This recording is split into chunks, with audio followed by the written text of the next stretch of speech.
লেগে ঘুম ভেঙে যায় তে। বরাবরের মতো সে নিজেকে আবিষ্কার করলো জাংকুকের উষ্ণ আলিঙ্গনের মধ্যে। জাংকুক তো তখনও ঘুমে কাবু, ঠোঁট উল্টো করে বাচ্চাদের মতো ঘুমোচ্ছে। তে স্নান হাসে। আস্তে ধীরে সে নিজেকে জাংকুকের আলিঙ্গন হতে মুক্ত করে উঠে পড়ে। আজ রোজকার রুটিন এড়িয়ে সে নিজের ঠোঁট স্পর্শ করায় জাংকুকের কপালে। পরবর্তীতে নিজের করা কাজের জন্য লজ্জায় লাল নীল হয়ে রুম থেকে দৌড়ে বেরিয়ে যায়। ফ্রেশ হয়ে পরিপাটি হয়ে সে বেরিয়ে যায় আম্মাকে রান্নার কাজে সহযোগিতা করার জন্য। জমিদার বাড়িতে যদিও বাড়ির বউরা রান্না করে না, কিন্তু তের মা সকালে নাস্তা নিজ হাতেই বানান। কিচেনে আসতেই তে খেয়াল করে যে তার মা এবং ছোট বোন রান্নার কাজে তুমুল ব্যস্ত। ইউনজুন মেয়েকে দেখা মাত্রই হেসে জিজ্ঞেস করলো, ঘুম ভেঙেছে? জি আম্মা। তোর মুখ কেমন ফ্যাকাশে দেখাইতেছে কেন? পা ব্যথা করছে আম্মা। ইউনজুন মেয়ের কথায় চিন্তিত হয়ে পড়ে। পরবর্তীতে ব্যস্ত হয়ে বলল, পা ব্যথা করছে কেন? তোরা কি হেঁটে আসছস? গাড়ি কই? গাড়িও তো দেখলাম না। হেঁটে আসতে যাবো কেন আম্মা? বাসে করে এসেছি। গাড়ি নষ্ট, উনি গাড়ি ঠিক করাতে চান না, নতুন গাড়ি কিনবেন, কিন্তু অত টাকা সঙ্গে ছিল না। নির্বাচনে অনেক টাকা খরচ করে ফেলেছে। ব্যাংক অ্যাকাউন্টে তার কিছু ঝামেলা ছিল, তাই টাকা তুলতে পারেনি। ও, তার জাংকুক ঘুম থেকে উঠেছে, ওর জন্য কফি বানাইছি, নিয়ে যা। উঠেনি আম্মা, পরে নিবনি, এখন রাখো, তোমাদের সাথে একটু গল্প করি। তে তার মা এবং ছোট বোনের সাথে কথা বলতে ব্যস্ত হয়ে যায়। তবে কিছুক্ষণ বাদে রুম থেকে জাংকুকের ডাক পড়ে কফি নিয়ে যাওয়ার জন্য। অতিরিক্ত বিরক্তি নিয়ে তে হাতে কফির মগ তুলে নেয়। তার যাওয়ার ইচ্ছে ছিল না মোটেও।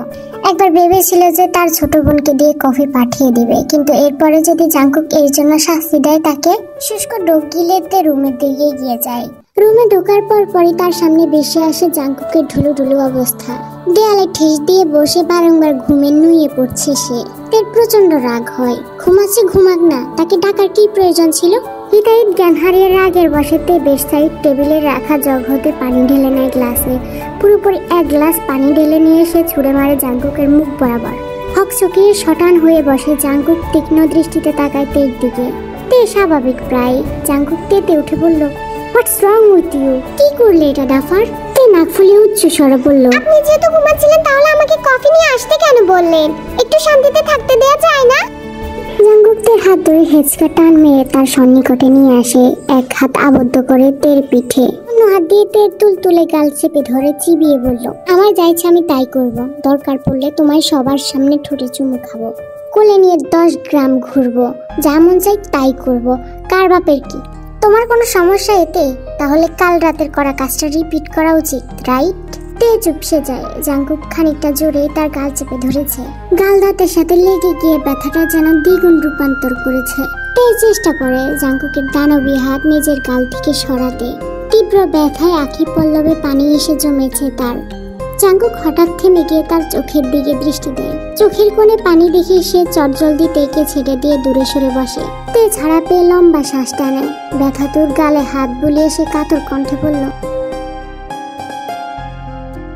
আপনি যদি আমায় কান ধরে উঠবস করাতে পারেন তাহলে আমিও আপনার মুখে পানি ছুঁড়ে মারার অধিকার রাখি। জাংকুক মনে মনে পিছল হাসে। এই তো তে একটু একটু করে নিজের অধিকার বুঝে নিচ্ছে। এতদিন সে ভয়ে চুপসে থাকতো। জাংকুককে দেখলে কেমন খুঁটিয়ে নিত নিজেকে, যা জাংকুকের একটুও ভালো লাগতো না। নিজেকে কেমন অপরাধী মনে হতো। পরিশেষে জাংকুক ফের কাছে টেনে নেয় তেকে। ললাটে নিজের উষ্ঠাধরে স্পর্শ দিয়ে উঠে দাঁড়িয়ে বলল, যার যার অধিকার তার তার আদায় করে নিতে হয়, এটাই মিন করলে তুমি। তাই নিজের অধিকার নিজে বুঝে নিলাম জান। এখন থেকে প্রত্যেক সকালে তোমাকে আমায় চুমু খেতে হবে। আজ আমি খেয়েছি, কাল হতে তুমি। মনে থাকবে তো? আর না থাকলেও সমস্যা নেই, আমি আছি না মনে করে দেওয়ার জন্য। কথা শেষে রুম থেকে বেরিয়ে যায় জাংকুক। তে সেদিকে বোকা বোকা চোখে তাকিয়ে থাকে। বাই এনি চান্স এবারও সে নিজের পায়ে কুড়াল মারল না তো? প্রশ্নটা মনে আওড়ালে কেমন কান্নায় দম আটকে আসে তার। আচ্ছা, সে এত বোকা কেন? জাংকুকের ফাঁদে পা দিল কিভাবে? কি চালাক এই মানুষ। পরন্ত বিকালেতে তাদের দিঘির পাড়ে পা ডুবিয়ে বসেছিল। তার মন অজানা কারণে ভীষণ তিক্ত রূপ ধারণ করে আছে। একটু আগে সে তার ছোট বোনকে ঠাটিয়ে চট মেরে এসেছে, অযথাই। মেয়েটা কাঁদেনি, অন্য সময় হলে কেঁদে ভাসাতো, কিন্তু বোনকে এতদিন পর কাছে পেয়ে তার হাতের দাবাং চড়ও যেন মিষ্টি লাগছে। সে চট খেয়ে শুধু হেসেছিল। তা দেখে তে রেগে চলে এসেছে দিঘির পাড়ে। সময় অতিবাহিত হতে তার পাশে ধপাস করে এসে বসে জাংকুক। তে ডানে তাকায়, কালো শার্ট একদম এঁটে সেটে আছে জাংকুকের শরীরের সাথে। ললাট হতে এখনো বিন্দু বিন্দু ঘাম গড়িয়ে পড়ছে। জাংকুক পকেট হতে টিস্যু বের করে ঘাম মুছে নেয়। অতঃপর তের দিকে তাকিয়ে বলল, কি ব্যাপার, এখানে বসে আছো যে? তে দিঘিতে দৃষ্টি দেয়। পরিষ্কার পানিতে তার আর জাংকুকের প্রতিচ্ছবি দেখা যাচ্ছে। অদ্ভুত সুন্দর দেখাচ্ছে, নজর কাড়ার মতো। তে এবার ঠোঁট যুগল প্রসারিত করে বলল, আমার কিছু ভাল লাগছে না। কেন? জানি না। তের বিষণ্ণ কণ্ঠ জাংকুকের বুকে কেমন ছ্যাদ করে উঠল। এই মেয়ের অকারণে মন খারাপ হয় কেন? সে নিজেকে ধাতস্থ করে গম গম সুরে বলল, ও বুঝেছি কেন তোমার মন খারাপ। কেন? কারণ আমি আজ তোমাকে জাস্ট একটা চুমু খেয়েছি, এর জন্য তোমার মন খারাপ। নটি গার্ল, বললেই তো পারো। আমি এখনই তোমাকে কিস করছি, বলো কোন গালে আগে দিব? তের আগে দুঃখে জাংকুকের হাত ধরে টেনে সজোরে একটা কামড় বসিয়ে দেয়। জাংকুক তার পরিপ্রেক্ষিতে শুধু শব্দ করে হাসে। তা দেখে তে রেগে যায় আরো দ্বিগুণ। রাগে গজগজ করে বলে, ফাজিল লোক, সারাক্ষণ উল্টা পাল্টা চিন্তা নিয়ে ঘোরে। সারাক্ষণ কি সব চুমুটুমু এসব নিয়ে ভাবেন? ছি ছি ছি ছি, ভাবা যায় এই লোক কিনা আবার এমপি হয়েছে? তের কথার উত্তরে জাংকুক ফের শব্দ করে হাসে। আজব তো, আজ এত অযথা কারণে তার হাসি পাচ্ছে কেন? সে তের কোমর ধরে টেনে নিয়ে নিজের সাথে মিশিয়ে নেয়। তে ছটফট করলে জাংকুক নম্র কণ্ঠে বলল, নড়াচড়া করো না, সূর্য অস্ত যাওয়ার মুহূর্তটা ফিল করো। চুপ হয়ে যাইতে দৃষ্টি সামনে পশ্চিম দিকে কমলাটে সূর্য ধীরে ধীরে পৃথিবী হতে বিদায় নিচ্ছে। ইস, কি মোহনীয় দৃশ্য। রণবীরের সামনে স্তব্ধ রূপে দাঁড়িয়ে আছে তে, যেখানে প্রায় 2 বছর যাবৎ তে শুনে এসেছে রণবীর মৃত। আজ সে লোকটাকে নিজের সামনে জীবিত অবস্থায় দেখে সে নিস্তব্ধতার রূপ ধারণ করেছে। বারবার তার মনে একটা প্রশ্নের সৃষ্টি হচ্ছে, তার নানার মৃত্যু হলে তার সামনে সুস্থ স্বাভাবিক রূপে কিভাবে দাঁড়িয়ে আছে? জাংকুক কিছু দূর হতে পর্যবেক্ষণ করে তের বর্তমান অবস্থা। সে বুঝতে পারে যে তের মনের ভিতরে এতক্ষণের প্রশ্নের ছুটাছুটি শুরু হয়ে গিয়েছে। সুগাকে বলে নিয়ে সে সামনে এগিয়ে যায়। তের পাশে দাঁড়িয়ে খানিক নিচু হয়ে তের কানে ফিসফিস করে বলল, রিল্যাক্স তে, মাথায় প্রেসার দিও না বেশি। দাদা বেঁচে আছেন, তাকে এতদিন লুকিয়ে রাখা হয়েছিল। স্পষ্ট ভাষায় যাকে কিডন্যাপ বলে। তে বিস্ফোরিত চাহনি দিয়ে জাংকুকের দিকে দৃষ্টি দেয়। চোখের ভাষায় সে আকুতি সুরে জাংকুককে সবকিছু খুলে বলার জন্য অনুরোধ করে। কণ্ঠনালী দিয়ে তার কিছু বলার মতো শক্তি সামর্থ্য নেই।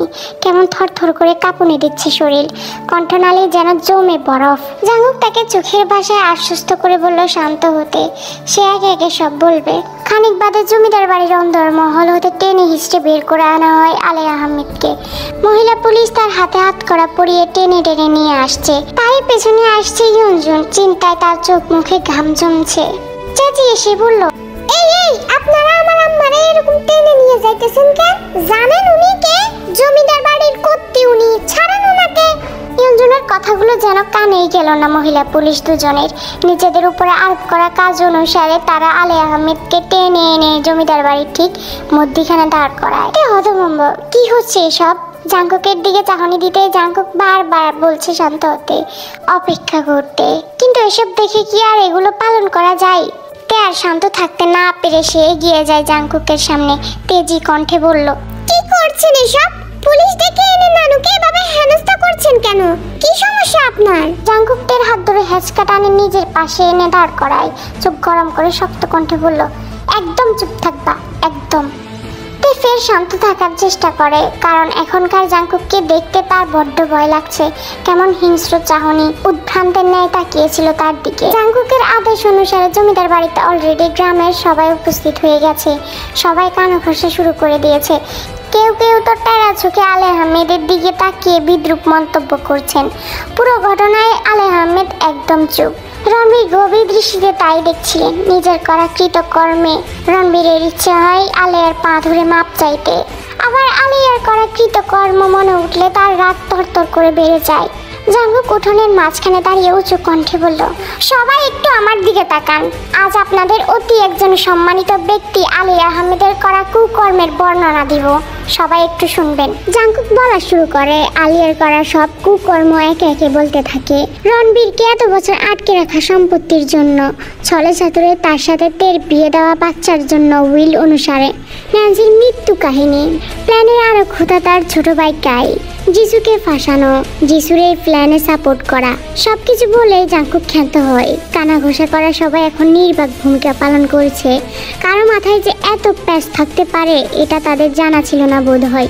শাফিকে হাত করা পরিয়ে এক পাশে দাঁড় করে রাখানো হয়েছে। ন্যান্সি দাঁড়িয়ে আছে টের পাশে। বোগাম এক দৃষ্টিতে তাকিয়ে আছে ন্যান্সির দিকে। ন্যান্সি উপেক্ষা করে সেই দৃষ্টি। ন্যান্সি আগে থেকে চতুরতার সাথে জাঙ্কুকের সাথে যোগাযোগ করে তার অবস্থান সম্পর্কে বলেছে। জাঙ্কুক তাকে খুঁজে বের করেছিল, অতঃপর তারা ফাঁদ ফেলে বোগামের জন্য। ন্যান্সি তার জন্যই ঘনিষ্ঠ হতে চায় বোগামের সাথে। বোগাম তার প্রতি গোলে পানি হওয়ার পর ন্যান্সির চুপিসারে জাঙ্কুককে সব খবরাখবর দিত। বোগাম জানতো যে রণবীরকে কোথায় আটকে রাখা হয়েছে। পরিশেষে পুলিশ কাই, আলিয়া এবং বোগামকে নিয়ে যায়। জাঙ্কুক এসে দাঁড়ায় তের পাশে, তার দৃষ্টি তের ফ্যাকাশে মুখশ্রীর প্রতি। কেমন মন মরা হয়ে চুপসে দাঁড়িয়ে আছে তে। সবাইকে বলে জাঙ্কুক তেকে টেনে রুমে নিয়ে আসে। সে তের কোমল গালে তার বলিষ্ঠ হাত স্থাপন করে নম্র সুরে বলল, তে এমন মন মরা হয়ে আছো কেন তুমি? দাদির করা কৃতকর্মে কি তুমি খুব বেশি আঘাতপ্রাপ্ত হয়েছো? তে ঠোঁট কামড়ে কান্না দমন করার চেষ্টা করে। মানুষ এত খারাপ কেন হয়? লোভের বশে তিনি এমনটা করতে পারলেন কিভাবে? ছোট থেকে তাকে কতটা ভালোবাসতাম, কতটা সম্মান করতাম। নানুও তো আমায় আদর করত, কিন্তু লোভ মানুষকে অন্ধ বানিয়ে দেয়, পশুতে তৈরি করে। এমনটা দাদির ক্ষেত্রেও হয়েছে। লোভে পড়ে হিতাহিত জ্ঞান হারিয়ে ফেলেছেন তিনি। তাছাড়া এখানে দাদারও দোষ আছে। তিনি যদি দাদির প্রতি অতটা অত্যাচার না করতো, হয়তো বা এদিন দেখতে হতো না আমাদের। তিনি নত জানো হয়ে অশ্রু বিসর্জন দেয়। জাঙ্কুক কাছে টেনে নেয় তাকে, নিজ আলিঙ্গনে আবদ্ধ করে থুতনি রাখে তের মাথার উপর। পিঠে হাত রেখে চেষ্টা করে তের কান্না থামানোর, তবে সে বুঝিয়ে পারো ব্যর্থ। তে জাঙ্কুকের বুকের কাস্টার শার্ট আঁকড়ে নিয়ে নিবৃতে বিনা শব্দে অশ্রুপাত করে। রাতের দিকটায় নানার সাথে কথা বলে এসে তে রুমে আসে। রুমটা অন্ধকার, তবে পূর্ণিমা হওয়াতে পুরোপুরি আধার ছেয়ে যেতে পারেনি রুমটায়। রুম অন্ধকার দেখে ভ্রুকুটি কুঁচকে নেয় সে। জাঙ্কুক কি রুমে নেই? এত রাতে এই মানব কোথায় গেল? জাঙ্কুক, আপনি কি রুমে নেই? ব্যালকনিতে আমি তে। দরজা লাগিয়ে এখানে আসো। লাইট অন করবে না। তে জাঙ্কুকের বলা কথা মতো সব কাজ সম্পূর্ণ করে বারান্দার দিকে এগিয়ে যায়। চাঁদের স্বচ্ছ আলো স্পষ্ট রূপে সে দেখতে পেল জাঙ্কুককে। তবে একটা ব্যাপার তাকে মুহূর্তে ভারী লজ্জায় ফেললো। Jungkook shirtless. মাথা উঁচু করে সে রেলিংয়ে হাত রেখে আকাশের চারটার মাঝে দৃষ্টি নিবদ্ধ করে রেখেছে। জাঙ্কুকের শার্টলেস দেখলে আজ ওতে লজ্জা পায়। অথচ গুনে গুনে তাদের সংসার জীবনের বয়স 1 বছর পার করে ফেলেছে। ওখানে দাঁড়িয়ে আছো কেন? কাছে এসো।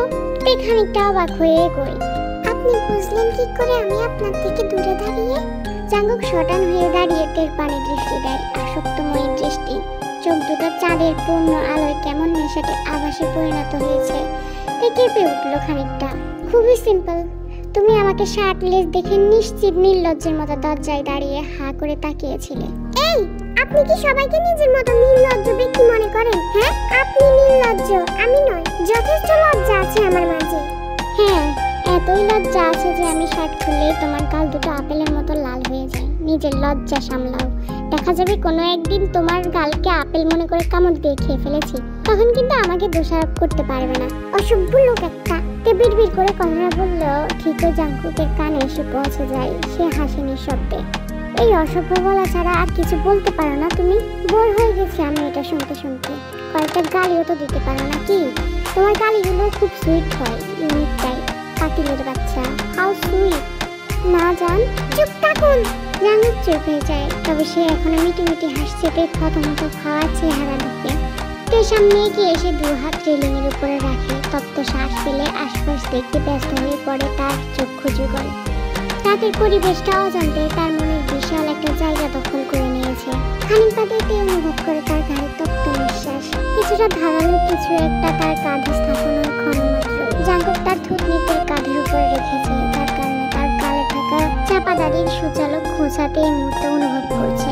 জাঙ্কুক তার 2 হাত রেলিংয়ের মাঝে আবদ্ধ থাকাতে 2 হাতের উপর সন্তর্পণে রেখে নিবিড় হয় তের সাথে। বেঁচে থেকে অসম্ভবনীয় কিছু দেখতে পারলাম। একই সাথে 2টি চাঁদ। তবে আমাকে ভূমিতে অবস্থানকৃত 4টা বেশি আকৃষ্ট করছে। খুব বেশি। জাঙ্কুকের মন্তব্যটি বুঝে যায় তৎক্ষণাৎ। লজ্জায় আড়ষ্ট হয়ে নিয়ে পড়ে। কিন্তু অনুভূতিটা ফিল করতে দেয় না তার নিবৃত্ত করা কিছু প্রশ্ন। সেটা চুপ থাকতে না পেরে ছটফট কণ্ঠে বলল, আপনাকে কিছু জিজ্ঞেস করার ছিল। কি বলবে বলো? শুরুর দিকটা আপনি আমার বিয়ে করেছিলেন শুধুমাত্র নানার জন্য। তখন তো এসবের কিছু সম্পর্কে আপনি অবগত ছিলেন না। নানাকে উদ্ধার করার জন্যই আপনি আমাকে বিয়ে